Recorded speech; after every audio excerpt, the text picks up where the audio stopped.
There's one trick that the Democrats have that would immediately reverse all the Republican gains and give them basically a lock on the political order for the foreseeable future. That would be if Washington, D.C. became a state. That's why they push for D.C. statehood.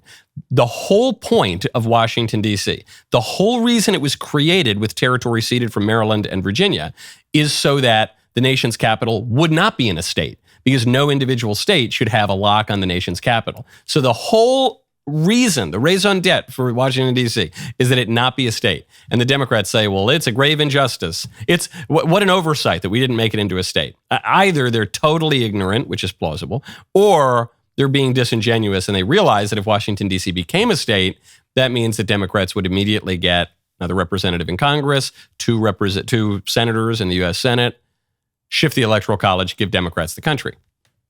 So it should not happen as a matter of justice, as a matter of the law, and as a matter of practical politics.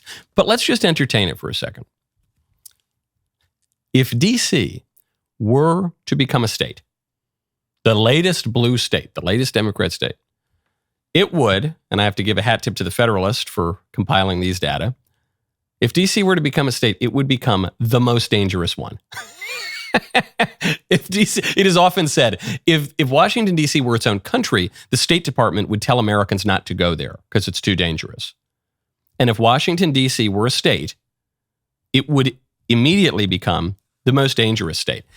D.C.'s violent crime rate, per the Federalist, was 54% higher than New Mexico, which is the most dangerous state in the country.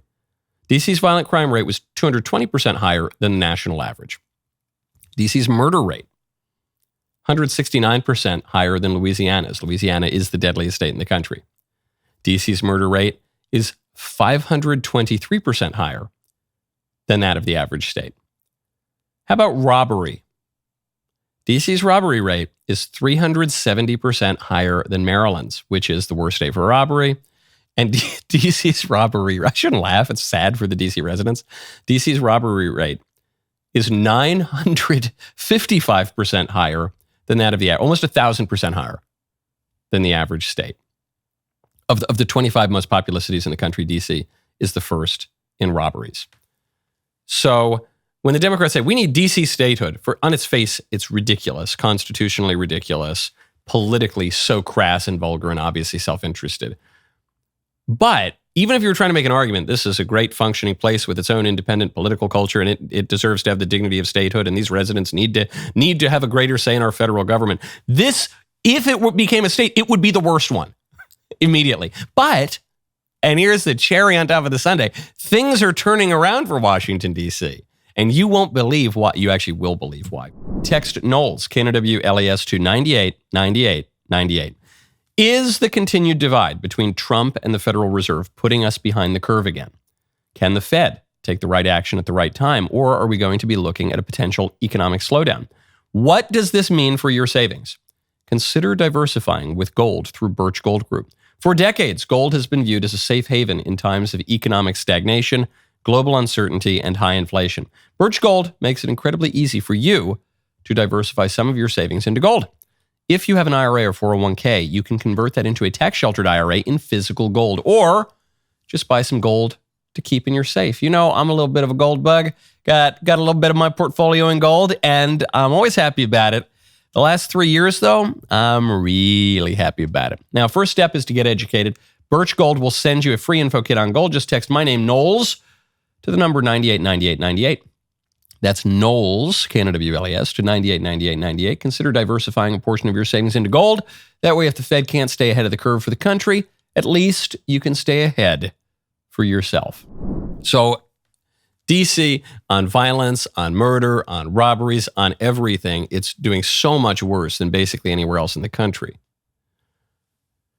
But crime is dropping. And I don't just mean crime is dropping for the last 2 years. Some of the liberals tried to pretend that were the case. After a massive spike up to 2023, they said, DC's crime rate has been dropping for 18 months. And then actually now a DC police commander is being investigated for cooking the books, for lying about those data to try to make it look like DC's crime was going down. Well, now DC's crime is going down.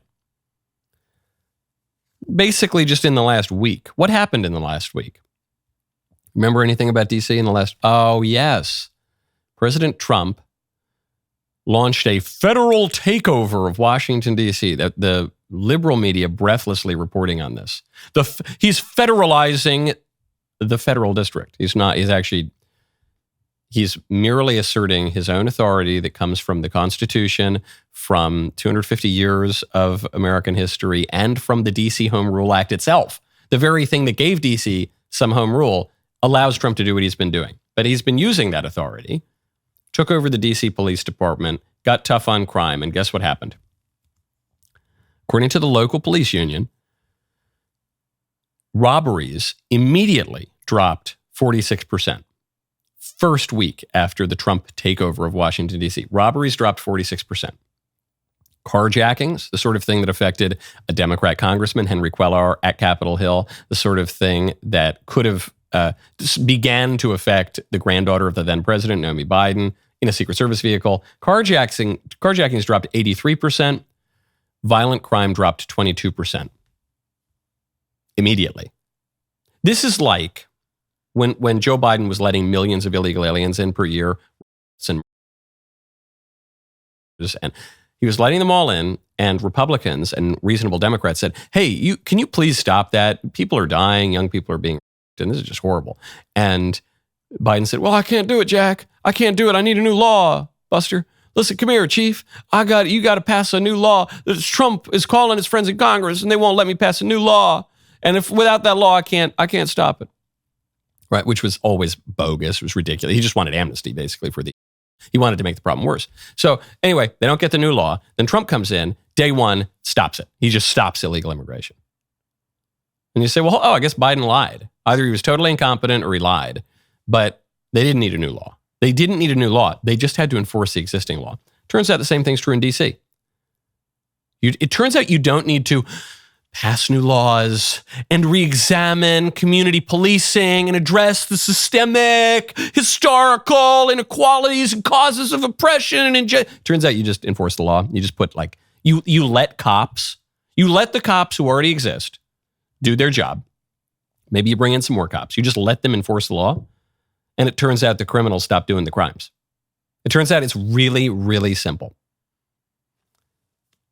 Robbery, carjackings, violent crime, all way, way, way, way down. And that also means that the Democrats are on the other side of that issue. The Democrats who raised such a ruckus about Trump doing his most basic right and responsibility in the federal district made life so much better for the residents. Democrats taking the other side means that Democrats are the party of carjackings. Well, we are divided on a lot of issues in this country. Some people don't want to see carjackings. Some people are very pro carjackings. Okay, and that's just one of those debates we're going to have. There's one party in this country. Listen, these crazy Republicans, they want to stop robberies. We want to defend your robberies. It's the same thing with the border. When Trump showed that Biden was just incompetent and or a liar on the border, when he showed you could enforce the border, the Democrats just didn't want to. He revealed that Democrats just are the party of the open border. They want face-tattooed, Satan-worshiping gangsters to come into the country and rape your daughter and kill your kids with. They're just, if they don't actively want that, they're at least passively desiring that because they think it'll give them an electoral advantage. And the Republicans are the party of not doing that. And Republicans are the party of stopping the robberies and the carjackings and the murders. And it's just that simple.